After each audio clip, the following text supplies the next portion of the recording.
ভারতীয় ফুটবলে এক ঐতিহাসিক মুহূর্ত। মোহনবাগান, ইস্টবেঙ্গল, মোহামেডান স্পোর্টিং সহ দেশের শীর্ষ সারির 13টি ক্লাব এবার একজোট হয়ে অল ইন্ডিয়া ফুটবল ফেডারেশনকে এক কড়া চিঠি পাঠিয়েছে। স্পোর্টিং ক্লাব দিল্লির সিইও ধ্রুব সুদের নেতৃত্বে পাঠানো এই চিঠিতে ক্লাবগুলো স্পষ্ট জানিয়েছে তারা 2025-26 মরশুমে খেলতে রাজি, কিন্তু তার জন্য এআইএফএফকে তাদের 5টি শর্ত মানতে হবে। ন্যাশনাল স্পোর্টস গভর্নেন্স অ্যাক্ট 2025-এর নিয়ম মেনেই এই দাবিগুলো রাখা হয়েছে। কি লেখা আছে সেই চিঠিতে? কেন হঠাৎ এতটা অনড় ক্লাবগুলো?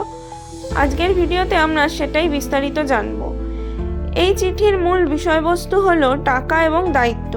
এতদিন আইএসএল এর একটা কমার্শিয়াল পার্টনার ছিল, কিন্তু বর্তমান পরিস্থিতিতে সেই জায়গাটা ফাঁকা। তাই ক্লাবগুলি এআইএফএফ এর কাছে সোজাসুজি 3টি আর্থিক দাবি রেখেছে। প্রথমত, যেহেতু বর্তমানে কোনো কমার্শিয়াল পার্টনার বা ব্রডকাস্টার নেই, তাই লিগ চালানোর সমস্ত খরচ বা অপারেশনাল কস্ট ফেডারেশনকেই বহন করতে হবে। ক্লাবগুলো লিগ অর্গানাইজ করার খরচ দেবে না। দ্বিতীয়ত, 2025-26 মরশুমের জন্য কোনো ধরনের পার্টিসিপেশন ফি বা ফ্র্যাঞ্চাইজি ফি নেওয়া যাবে না।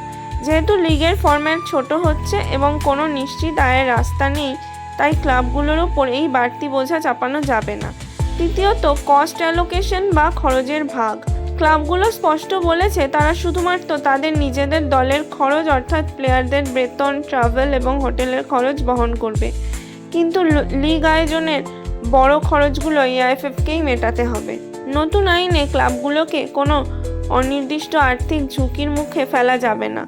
শুধুমাত্র বর্তমান মরশুম নয়, ক্লাবগুলো ভবিষ্যতের জন্যও নিশ্চিত গ্যারান্টি চেয়েছে। চিঠির 4 নম্বর পয়েন্টে বলা হয়েছে এআইএফএফকে লিখিতভাবে একটি টাইম বাউন্ড রোডম্যাপ বা সময়সীমা দিতে হবে। কবে নতুন ব্রডকাস্টার আসবে, কবে নতুন কমার্শিয়াল পার্টনার ঠিক হবে এবং কবে ভারতীয় ফুটবল আর্থিকভাবে স্বাবলম্বী হবে, তার সঠিক উত্তর ফেডারেশনকে দিতে হবে। এবং 5ম পয়েন্টটি খুবই গুরুত্বপূর্ণ। ক্লাবগুলো দাবি করেছে এই সংকটময় পরিস্থিতিতে লিগ টিকিয়ে রাখতে এআইএফএফকে ভারত সরকারের কাছে সাহায্য চাইতে হবে, যাতে সরকারি সহায়তায় এই অন্তর্বর্তীকালীন সিজনটি সুষ্ঠুভাবে শেষ করা যায়। চিঠির শেষে 13টি ক্লাবের পক্ষ থেকে বলা হয়েছে তাদের উদ্দেশ্য লিগ বন্ধ করা নয়, বরং স্বচ্ছতা এবং সঠিক নিয়মে লিগ চালানো। আগামী 5ই জানুয়ারি সুপ্রিম কোর্ট খোলার আগেই, অর্থাৎ 3রা জানুয়ারি, ক্লাবগুলো স্টেক হোল্ডারদের সাথে মিটিং করতে প্রস্তুত। এখন দেখার বিষয় ফেডারেশন কি এই শর্ত মেনে নেবে, নাকি ভারতীয় ফুটবল আবার এক বড় আইনি জটিলতায় জড়াবে।